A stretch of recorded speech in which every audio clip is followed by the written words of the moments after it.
Welcome to the Military Spouse Careers and Business Podcast, your source for in-depth information all about the job application, negotiation, transitioning, education processes, and the unique challenges and overcoming of those challenges experienced by military spouses. You'll hear inspiring stories from military spouses all over the world who have found a way to make their career work for them and not take a back seat. Thanks so much for tuning in. Welcome back to another episode of the podcast. I'm really excited about today's topic because although there's plenty of great reasons to become an entrepreneur and be a business owner, it's not the right fit for everybody, and it's perfectly fine if you feel that way. And so my guest today is going to chat with us about that and how she has thought about her career working an amazing, more traditional job and how it's super fulfilling for her, and you can make that decision if it's for you too. So why don't you go ahead and introduce yourself to our listeners? Hi, my name is Sarah. I was born and raised in New York City, where I lived for 27 years until I got married and became a military spouse. I met my husband through my brother-in-law.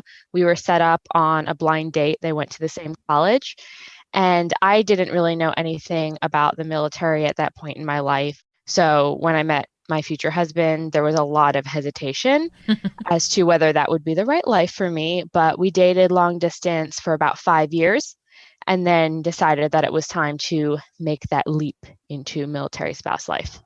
Yeah, what were some of your kind of hesitations or maybe questions? Because it is definitely a lifestyle in and of itself. Like, what were some of your concerns as you made that decision for yourself? The first was obviously all the moving. I'd never moved. I lived in the same apartment for the first 21 years of my life. And then I moved out of my parents and moved into my own apartment and lived there until I got married. So even though I lived in a big city, I had a very sheltered life in kind of a different way. I wasn't used to moving around. So definitely leaving my friends and family and my career that I'd started were big hesitations for me. Ultimately, I decided that I loved my husband more and that the adventure, that I thought it could stretch me and grow me in a beneficial way. So I decided to give it a chance. That is such a positive way to look at some of those things that we can traditionally see as downside. So that's a great interpretation of that. What is your career? So I work as a program evaluation manager, which a lot of people might not know what that is. So if you want, I can define it a little bit more. That would be super helpful. So a program basically is like any formal intervention into a problem that's trying to get a better result or outcome. So if you think about like food stamps or after school programs, and program evaluation is where you evaluate and analyze the results of the program and try to see what the impact is, and then adjust the program so that it can be, give a bigger impact, and then start the whole cycle again. You're trying to get better outcomes basically every time. And I work in the middle of that cycle, kind of between the client and the data analysis. So in my position in higher ed, I work a lot on reports, survey distribution, and data collection. Okay, great. That's a perfect explanation. And how did you end up in that particular career? What drew you to that? So I studied international business and German language. German was something I've always loved. I studied it in high school, and I ended up working in student exchange with the Department of State's exchange visitor program, working with German students coming over to the United States. And I really fell in love with program management and public policy. So after working there for a few years, I went back to get my master's in public administration and policy. And through that, really fell in love with program evaluation because it's about basically constant quality improvement and quality control and just getting better outcomes. And programs are almost always exist for the good of somebody, for the good of some population. So I feel like no matter what job I have, I'm always doing good. I love that. That's really a powerful way to think about it. And I didn't even know this was a job that existed, to tell you the truth, before I came into contact with you. But it makes complete sense, right? Because there's all kinds of programs out there that, especially from the policy perspective, they get designed, but there's always unintended consequences of how those fall out. And maybe the first time they're launched, or even the 10th time that they're going around, it's not always as streamlined or getting that maximum benefit. So I like knowing that there's somebody like you out there working hard to make sure that all these programs are as effective as possible. Awesome. So tell me, when you first became a military spouse, were there any challenges that you were nervous about as it related to your career? Yes. So I was always very career minded. I didn't have that specific career. Like I didn't want to be a program evaluation manager when I was five. Right. That's something that grew as I studied, but I always knew that I loved to work. I've been working since I was 15. So when my husband and I started dating, I was nervous about what would happen if I became a military spouse. And I feel like you kind of only hear the horror stories about the people who can't get jobs. And one thing that I've really tried to do as a military spouse is kind of think more about those horror stories and try to understand how they happen and how I can avoid them. Mm-hmm. Because we were long distance for 5 years and I didn't kind of jump into marriage, which is totally also a valid option. But I took a lot of time to prepare my career for military spouse life. So I started my master's when we were dating with the intention that we were going to get married, that I could finish it before we would have to PCS again. And I did have to shift my career a little bit, but not too much. And I think the reason that I was able to adjust was because I had that long period to plan and think and work through the things that scared me. So I didn't really jump into it with a lot of those fears, but more with a lot of plans and goals and, thoughts about how I would be able to overcome that. I've heard this a couple of times with different people that I have talked to. They were really intentional, knowing that their career might look a little bit different, becoming a military spouse, but trying to do some of that strategic thinking in advance of what are my options? What will I need to do in advance of actually making the move, right? I was speaking with someone else who, has to be licensed and approved in every state that they work in. And it was a similar thing. It was like she gathered all of the data and looked at it and said, okay, if we end up going here, this is what this means for me. This is how far in advance I need to submit my paperwork and all of that. So being strategic is a common theme there. Did you have to pivot at all in your career? I did a little bit. So, like I'd mentioned, I used to work in student exchange, and that's something that doesn't exist outside of sort of New York, San Francisco, and a few other of the big cities in America. So, once I knew that my exact industry wasn't available to me, I started looking into other similar jobs in higher ed or just in nonprofits in general. I found a temporary position when I moved to South Carolina, which is where my husband is based right now at Joint Base Charleston. So when I moved down there, I got sort of a temporary job that was a good fit, but not the perfect fit, to give me time to get to know the area and figure out what the best pivot would be for me long term. And I ended up back in higher ed. Mm-hmm. Okay, perfect. So I think that's a good piece of advice to keep in mind, that you may have to pivot a little bit, and that's completely normal. Do you think your career has changed at all in a big way as a result of being a military spouse, or for you was it just about adapting the rest of your lifestyle to suit that fact? I think it was, more of a lifestyle adjustment. I'm pretty sure that I'm where I wanted to be in general as far as job title and salary and actual tasks. But the big change was kind of going from working in a financial district with lots of industry partners to working in a very small organization in a small city to ultimately in 2020 working remote. So obviously that's not really the military's fault, but I left behind, a great network. And I think just that professional network in my career is something that I've lost a lot of. And I kind of have to be really intentional about building in a virtual sense. Mm-hmm. Sure. So we hear a lot about people quitting to work for themselves, but you knew that for you, that wasn't the right choice for you. Can you talk a little bit more about how you made that decision? Yeah, so I've always loved the idea of the 9 to 5. Growing up in New York, I, would see commuters and I would think that's my dream life. While other people might, look at that and go, I don't want to spend 3 hours on the train. Right. So I like the structure of that, and that I can give, my 110% during a fixed amount of hours. And then after that, I don't have to worry about work. I don't have to, file my own taxes. I don't have to, be thinking about my clients or stuff like that at night or, when I'm on vacation. I'm not really interested in having unlimited flexibility. I really like the boundaries between home and work and being able to turn those on and off, especially since my husband has very few boundaries between life and work. Those constantly bleed into each other.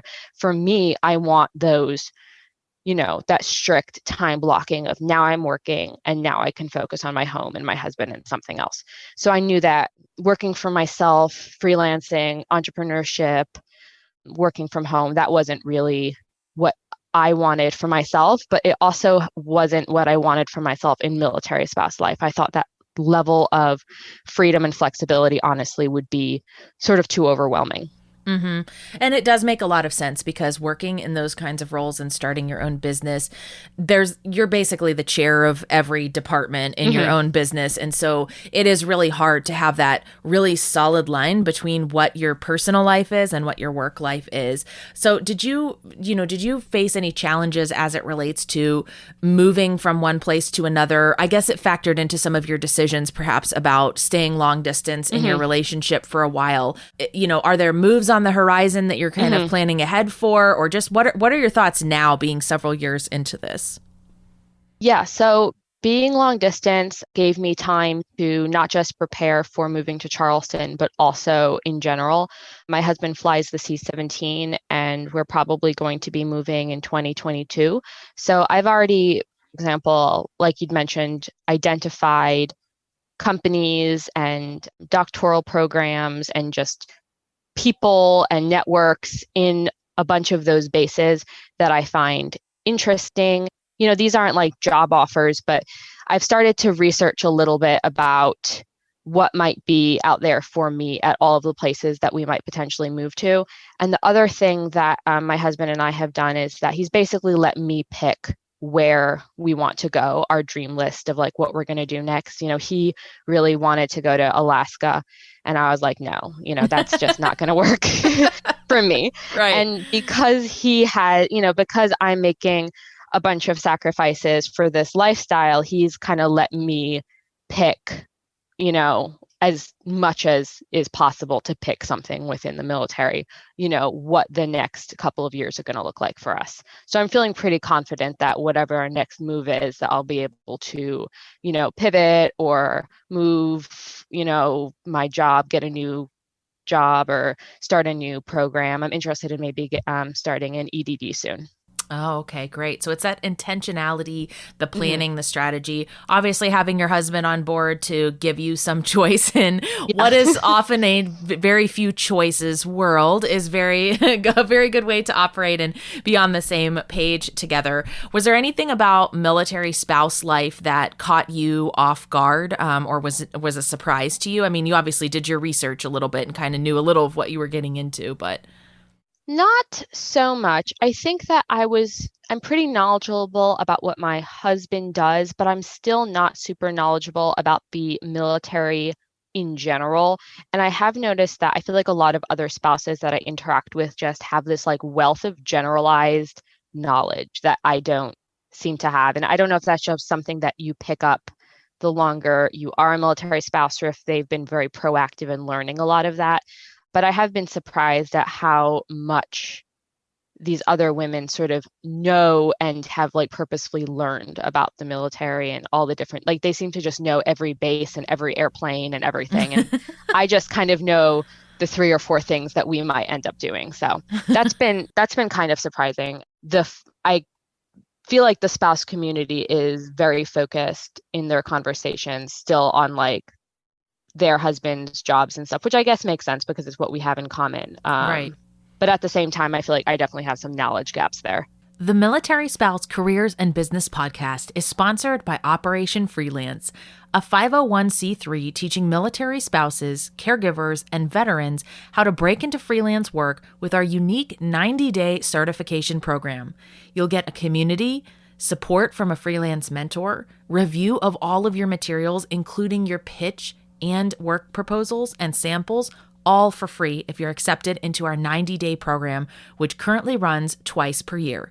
For more information and to get on the short list when we open applications, please visit www.operationfreelance.org. Yeah, I think I can identify with that a lot because My perception was that it was something where like was a living on base thing because we never lived on base. And so we were never in that. And we did that on purpose, right? Because my husband was like, listen, I see these people all day. Like I've got to have a good line between like, I don't want to like also see them at the exchange. And, you know, if we go play volleyball or go swimming, he's like, I really would like to be separated from them for a little bit. But I also got the sense that a lot of people who spent more of that time in that world and participated in more of the groups or the spouse networks and things just kind of had, you know, they would do barbecues at each other's house and stuff like that. So I don't know if that's part of it too. That was always my perception, is we were always a little bit removed from that immediate community, but I can identify with that a lot. And I like that you brought up this idea that a lot of the conversations do center around the husband's career, or, you know, it could be a wife too, because definitely military spouses can go across the board, but it often does center around the active duty spouse's career, with that being a common thread. But sometimes I think this gets back to that main idea of spouse careers when you're the military spouse can really take a back seat. Sometimes it means somebody giving up their career. Sometimes it means it looks completely different. Sometimes they take some time out of the workforce and then come back in. You know, they change careers or go back to school. And there's just so many different options there. And that's part of what we're trying to accomplish with this podcast, is just sharing more of the different stories, because there is no right answer and there's no wrong answer. It's what's going to work for you and your family, right? And your situation is obviously a great example of that. What advice would you have for military spouses, and in terms of careers? Like you've seen this firsthand, you figured out what was going to work for you. What advice would you have for someone who's new to military spouse life and is wondering, what is this going to do to my professional development and my career opportunities? I think very much similar to what you said. I've seen this a lot on some of like the Facebook groups that I'm in and some of the people that I've met. I feel like there's a lot of imposter syndrome in the military spouse community, where you so often view yourself as the spouse first and struggle to see your career as first. So often there's, you know, this kind of idea that I'm applying to a job as a military spouse, or I'm trying to make this work as a military spouse. And I get that in many aspects of a marriage or of your life, the service member's job is first. But within your career and in your mind, you have to view yourself as the number one priority. And I think that comes to a lot of, you know, job hunting, like you're not a military spouse. You know, I think if you're specialized or if you are more advanced in your career, a lot of resources for military spouses might not be the best resources for you. I think that what I've benefited from is networking aggressively within my industry, because the military spouse community isn't endlessly huge. There might not be somebody else who does what I do. It's more likely that I'm going to find a great job through people in my industry, since they're the ones who really understand what I do. And they might be willing to help me out because I'm a military spouse. But, you know, ultimately I'm networking and applying to jobs, not like I'm a military spouse, but like I'm a program evaluation manager. And I think that mental shift, where you're not kind of begging for a career, but you're like putting yourself out there like you deserve it, really helps. That is especially important for those spouses who are in something that's specialized, or they're much more advanced in their career. One of my hopes in the coming years is that there is more, I guess, publicizing it or getting the word out there for those people. I know there's like a network, for example, of military spouses who have JDs, like how do they make it work being a lawyer and moving all the time. But I think that it's kind of the minority. A lot of the advice or the companies that have so far made really intentional efforts to hire military spouses, it's great that they're doing it. A lot of it is focused more on sort of people who are earlier in their careers. A lot of it is focused on like administrative and customer service type positions, which is amazing because there's lots of people out there who want those kinds of positions and would benefit from that type of work experience. But I know it's definitely, just speaking from experience, it was kind of hard, and I found the same thing that you did, looking for a job when you do have more experience or when it's very specialized within a particular industry. You've got to work on building up the relationships with the people who are also in that field and establishing yourself as a real expert and a professional in that field. And you may come across other military spouses or military affiliated people within your network who can help you and encourage you along, but don't neglect the civilian aspect of it as far as your networking and continuing to build your career there, because I've definitely seen that as well. Yeah, I did some networking, and I was really just looking to network, and a lot of the resources I got back from the military spouse community was really stuff for job hunting. And I was like, no, I have a job. I'm just looking, to meet other people to get advice and information, like obviously the reason that you're doing this podcast. So I think you're right. That's something that's definitely missing. Mm-hmm. I found when going on the job hunt, that there is a difference between job hunting and networking. And sometimes people misinterpret what you're doing. But one of the most powerful things you can do, whether you're a job seeker or you are just thinking about expanding your network, is to do that outreach, to talk to people. Talk to people who have positions that are in related fields, positions that are, farther along the career trajectory than yours. And it doesn't always have to be under the context of, I want to get hired by your company, or I want to do your exact job, right? Like the more authentic connections you can build with people just professionally, it serves you in so many different ways. I mean, that was really, my word for 2020 was connect, which was funny because the whole world fell apart and then we couldn't really connect the way we had before. But I pivoted everything to virtual and was really intentional about reaching out to people. How can we collaborate on things? What can you share with my audience? How can we do something together that's going to accomplish a similar goal? And it is true that networking is different from connecting with someone because you applied for a job or have an intention to apply for a job. When you talk about networking in that way, what were you specifically looking for? Because I think that might help explain some of the differences between those two things.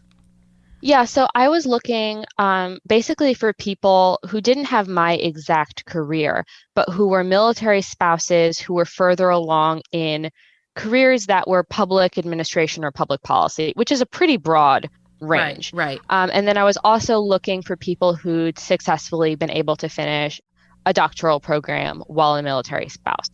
And again, a lot of, when I was just doing some basic networking, people are like, well, here's a job posting. And I was like, well, that's not exactly what I'm looking for, Right. I just kind of wanted to talk to people.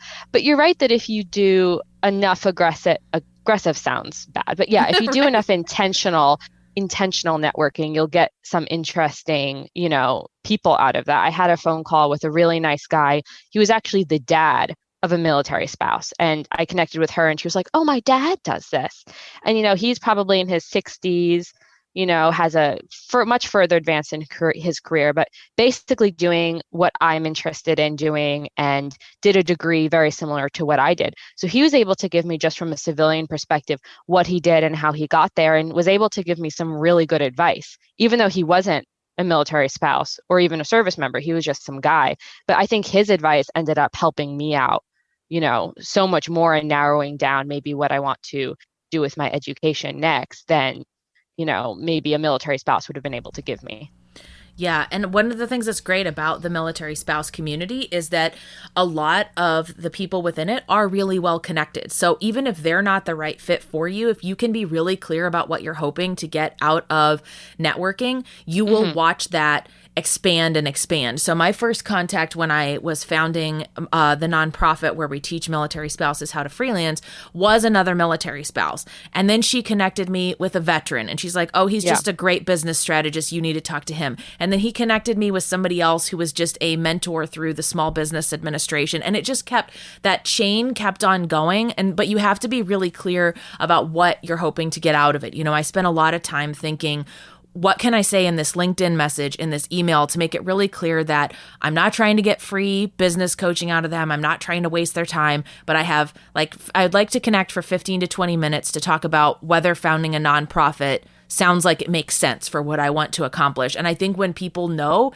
exactly what you're looking for and what your ask is, it makes it easier for them to say, oh, that's not me, or oh, that is me, or oh, I know somebody who does that. Let me connect you with them. So I think those are really good tips for just networking in general within and without of the military community. Yeah. And I think that especially in this world, I feel like often people abuse things like LinkedIn to get freebies or to sell things. And, trying to really put yourself out there is like, no, I'm just like genuinely interested in you, often gets a really great response because people aren't used to that. So if you can really communicate, no, I'm just curious about what you do and I want to get to know you. I've seen, I mean, pretty much anyone that I've messaged like that has gotten back to me and been like, yeah, let's set up a call. Let's meet up for coffee, whatever. Mm-hmm. Yeah, you make it really clear that you don't want anything specific out of them except to chat. And that is so different and refreshing from so many of the messages that a lot of people get. I think another way to do that very usefully when you're on the career hunt or when you're just like trying to think about making a pivot or switching things up, reach out to people who do have that career and tell them authentically that you'd like to chat with them for 10 to 15 minutes about what it looks like and you're just thinking about jumping into that field. One of the things I did that was most helpful in 2019, I was thinking, well, maybe my next path is to be a public speaker that travels full time. And a 20-minute call with a woman who does that and does that very successfully convinced me that it was not the right fit for me because she was very honest and we just had that open conversation. And she's like, do you want to spend 200 nights a year in a hotel room? And she was just like, I'm just being real with you. She's like, it's going to look like that if you want to be full time and making this level of income with it. And I really appreciated that candor because she just told me up front and it was pieces of information I needed to go, okay, great. That's not the career field I want to go for. I'm okay with that. I have the data. I don't need to go try it out or, try to invest time into that. So be authentic when you reach out to people. Tell them what you want. Show that you genuinely are interested in them. You're not trying to leverage them for something. I think that's really powerful. Well, thank you so much for coming on the show. I'm very excited to release this episode, and thank you so much for all of your amazing insights that you shared today. Thank you. I'm still kind of a new military spouse, so sometimes I feel like I'm still faking it, but now I feel real because I'm on a podcast. Exactly. And your voice matters too, right? Like I think it's good to cover all of the different spectrums of people in their various parts of their military spouse journey. So it's my pleasure to have you. Thank you so much for listening to this episode of the podcast. Our show is sponsored by Operation Freelance, a 501c3 nonprofit that helps military spouses, veterans, and caregivers break into freelance work. To learn more about that, visit www.operationfreelance.org. If you're looking to access show notes and more information about the guests you heard on today's show, please visit betterbizacademy.com.